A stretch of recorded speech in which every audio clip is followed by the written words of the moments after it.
இந்த வீக் 13ஆம் தேதி டிசம்பர் அன்னைக்கு உங்களுக்கு ஏதாச்சும் பிளான்ஸ் இருக்கா? அதோட இதையும் சேர்த்துக்கோங்க. நாங்கள் 3 பவர்ஃபுல்லான வெபினார்ஸ் உங்களுக்காகவே ரெடி பண்ணியிருக்கோம். காலையில் 10 மணிக்கு why most investors fail at asset allocation and how to get it right. அதை தொடர்ந்து 11 மணிக்கு NRIs buying and health insurance for parents, the smart way to do it. அதை தொடர்ந்து 10:30லேருந்து 12:30க்குள்ள your finances geared up for the new year. எல்லா வெபினார்ஸ்க்கான லிங்க்கும் டிஸ்கிரிப்ஷனில் இருக்குது. மறக்காமல் ஜாயின் பண்ணிக்கோங்க. நிச்சயமாக உங்களுக்கு இந்த வெபினார்ஸ் எல்லாமே யூஸ்ஃபுல்லாக இருக்கும். டாடா குழுமம் என்றால் மக்கள் மனதில் முதலில் வரக்கூடிய உணர்வு நம்பிக்கை. அந்த குழுமம் சார்ந்த ஒரு உணர்வு நாடு தழுவி இருக்கிறது. உதாரணத்துக்கு டாடா உப்பு தேசத்தின் உப்பு அப்படின்னு ஒரு டேக்லைன் நினைவு இருக்கா? ஸோ அந்த உப்பு அப்படின்ற சாதாரண விஷயத்து கூட டாடா பிராண்டிங் வரும்போது அது தேசத்தின் உப்புன்னு அவங்க சொன்னாக்கா எல்லோருக்கும் அது ஏற்புடையதாக இருக்கிறது. மற்ற குழுமங்களுக்கு அந்த மாதிரியான ஒரு குட்வில் இருக்கா அப்படின்னு கேட்டிங்கன்னா நிச்சயமாக கிடையாதுன்னு சொல்லும்.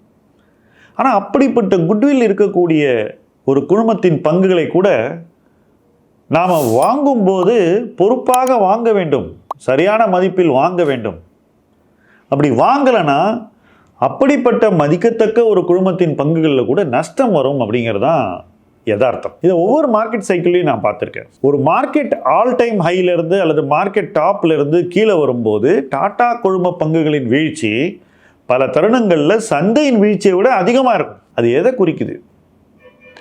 மக்கள் இந்த பங்குகளை வாங்கும்போது சந்தை உச்சத்தில் இருக்கும்போது மதிப்பு பாராமல் வாங்குகிறார்கள் அப்படிங்கிறது தான் குறிக்கிறது. மதிப்பு பாராமல் சந்தை உச்சத்தில் இருக்கும்போது பங்குகளை வாங்கினாக்கா அது இறங்கும்போது நம்ம நம்பிக்கையை இழந்து அவசரப்பட்டு கீழே இருக்கும்போது குறைஞ்ச விலைக்கு விற்றுட்டு வெளியேறிடுவோம்.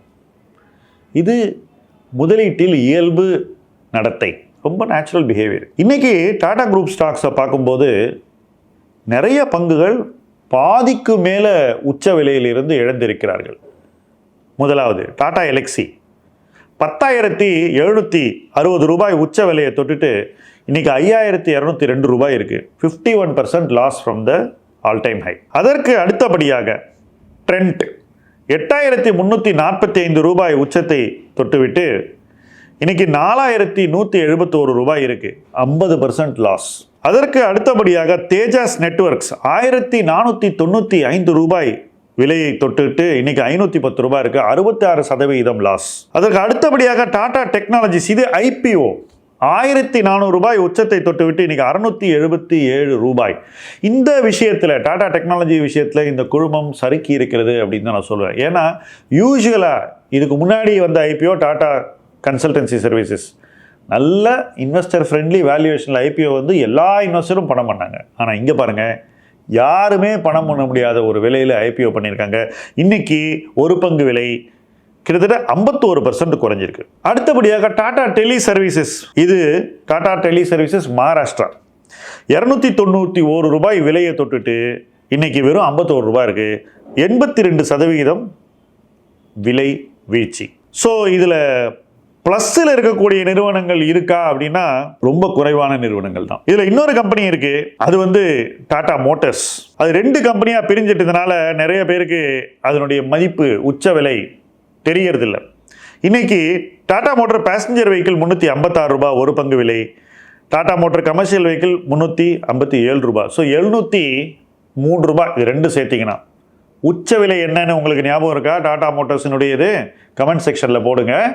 என்ன பர்சன்டேஜ் லாஸ் உச்ச விலையிலிருந்து டாடா மோட்டார்ஸில் வந்திருக்கு அப்படிங்கிறத நீங்கள் கால்குலேட் பண்ணி தாராளமாக கமெண்ட் செக்ஷனில் போடுங்க, மற்றவர்களுக்கு உதவும். ஸோ டாடா குரூப் ஸ்டாக்ஸில் கிட்டத்தட்ட பாதிக்கு மேலே கம்பெனியில் பாதிக்கு பாதி உச்ச விலையிலிருந்து லாஸ் வந்திருக்குன்றதை எத்தனை பேர் கவனிச்சிருக்கீங்க? சரி, இதற்கு அடுத்தது என்னென்ன அப்படின்னு பார்த்தீங்கன்னா, நிறைய கம்பெனிஸ் 30 to 50% லாஸ் பண்ணியிருக்காங்க.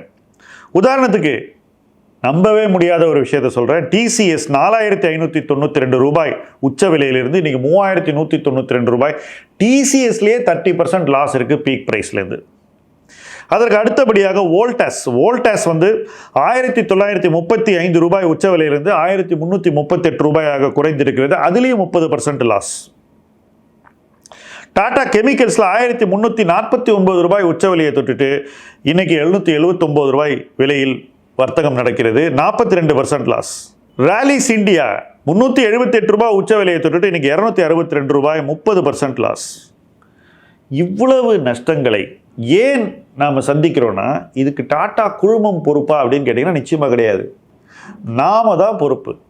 ஏன் நாம பொறுப்பு அப்படின்னு சொல்கிறேன்னா, நிறுவன மதிப்பு கட்டுக்கடங்காமல் மேலே போகும்போது நாம் பங்குகளை வாங்குவதை தவிர்க்க வேண்டும். அது யாருடைய பங்காக இருந்தாலும் அதை வாங்க தவிர்க்கிறதுங்கிறது நம்முடைய கடமை.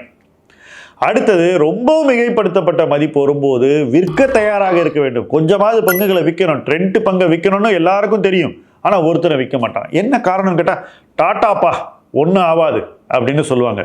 இது ஒரு முதலீட்டுவாதமே இல்லை. இது அடிப்படையில் தவறான புரிதல், தவறான நம்பிக்கையை வளர்த்தல். இதனால் நஷ்டம் வருது. நஷ்டத்தை தவிர்க்க வேண்டும் என்றால் உச்ச விலை கட்டுக்கடங்காமல் போகும்போது பங்குகளிலிருந்து வெளியேறி பணத்தை சேஃப்டி கொண்டு போகணும். அது முதலீட்டாளனின் பொறுப்பு. அதே போல் அந்த பணத்தை மறுபடியும் இன்வெஸ்ட் பண்ணுறதுக்கு நிறைய நாள் வெயிட் பண்ணி சரியான சாதகமான மதிப்பீடு வந்தால் மட்டும்தான் அதை திருப்பி பணத்தை போடணும். மறுபடியும் அவசரப்பட்டு டாடா குரூப்பு 5% இறங்கின உடனே பீக்லேருந்து வாங்குறேன்னு இறங்கினீங்கன்னாக்கா, அங்கிருந்து நீங்கள் வாங்கக்கூடிய அடி உச்ச விலையில் வாங்குகிற அடியிலிருந்து ரொம்ப வேறுபடாது. ஸோ வெயிட்டிங் ரொம்ப ரொம்ப முக்கியமான ஒரு விஷயம். வாங்கிறதுங்கிறது பிஸ்னஸ் ஃபண்டமெண்டல்ஸ் கணிசமாக உயரப்போகிறது, மாறப்போகிறதுன்னு தெளிவாக புரிஞ்ச அப்புறம் தான் இருக்கணும். ஸோ இந்த வெயிட்டிங்க்கு ரெடியாக இல்லாத இன்வெஸ்டர்ஸ் தான் இன்றைக்கி டாடா குரூப் ஷேரில் இன்னும் அதிகமான நஷ்டத்தை சந்தித்து இன்னும் அதிகமான வலியை அனுபவிக்கிறார்கள். இந்த வலி நாமே நம் வாழ்க்கைக்குள் வரவழைத்து கொண்ட வலி. இந்த வலி வெளியேற வேண்டுமென்றால் இதுக்கு நீங்கள் நிறைய டைம் கொடுத்தா தான் இந்த வலி வெளியேறும். தானாக ப்ரைஸ் மறுபடியும் உச்சத்துக்கு போகிறதுக்கு பல ஆண்டுகளாகும். அல்லது இந்த வலியை நீங்கள் உடனே களைய வேண்டுமென்றால் அந்த பங்குகளிலிருந்து வெளியேறி வேறு முதலீடுகளை செய்து அந்த முதலீடுகளில் வெற்றியை பெற்று நீங்கள் இழந்த பணத்தை மீட்க வேண்டும். இது எளிதல்ல, சிந்தித்து செயல்பட வேண்டிய ஒரு விஷயம். ஸோ அவசர போக்கில் டபுள் மிஸ்டேக் பண்ணாமல் இருக்க வேண்டிய ஒரு தேவையும் இன்வெஸ்டர்ஸ்க்கு இருக்குது. எந்த இடத்தில் எப்போது எவ்வளவு பணத்தை முதலீடு செய்வது என்பது முதலீட்டாளரின் பொறுப்பு. அவர்கள் முதலீடு செய்யும் நிறுவனங்களின் பொறுப்பு அது அல்ல. நம்முடைய பொறுப்பை நாம் சரியாக செய்தால்தான் நம்முடைய முதலீடுகள் பொறுப்பாக நிர்வகிக்கப்படும். அப்படி பண்ணாதான் முதலீடுகள் வளரும், நம்மை கொண்டு செல்ல வேண்டிய இடத்திற்கு கொண்டு செல்லும், முதலீட்டில் வெற்றி கிடைக்கும். அந்த வெற்றியை நோக்கி இணைந்து பயணிப்போம். முதலீட்டு களம் உங்கள் களம். நன்றி.